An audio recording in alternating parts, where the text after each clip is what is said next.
তো বন্ধুরা আজকে পঞ্চমীর রাত দেখতে পাচ্ছ, আর এখন বাজছে সন্ধে প্রায় 6টা 10। 6টা 10 দেখতে পাচ্ছি। আমি এখন এই জায়গাটা আছে খান্নাতে, আর দেখতে পাচ্ছি কীরকম ভিড়। একটু আগে আছে হাতিবাগান, এইদিকে চোর বাগান, এইদিকে সব কিছু। তো যাই হোক, এখান থেকে তাও 6টা বাজছে জাস্ট সন্ধে 6টা। তো দেখতে পাচ্ছি এখন কি ক্রাউড। এই জায়গাটা একদম ফাঁকা থাকে, মানে পুজো বলে কথা। আজকে পঞ্চমী কেন, আরও 3-4 দিন আগে থেকেই স্টার্ট হয়ে গেছে, বাট আজকে বৃষ্টিটা হচ্ছে না।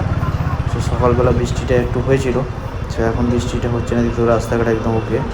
আর এখানে একটা ভালো প্যান্ডেল হয়েছে, এই যে তোমাদের দেখাতে পারলাম না, কারণ এখানে গাড়ি দাঁড় করানো যাবে না। এটা আমি পরের ব্লগে দেবো। তো আর আজকে আমি অফিস থেকে আসার পথে পুরো আগের ভিডিওটা দেবো।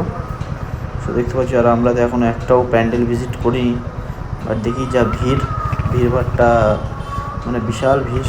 সবথেকে ভিড় হয়েছে সন্তোষ মিত্র স্কোয়ারে, দেখলাম মানে দারুণ ভিড়।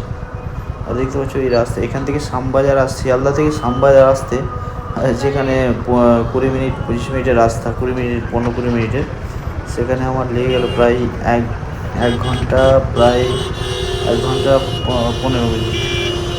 আমি ঘুরে দেখে আসছি। দেখতে পাচ্ছি যেখানে জ্যাম লাগছে 10 থেকে 15 মিনিট করে প্রত্যেকটা সিগন্যালে, মানে ওয়েট করতে হচ্ছে।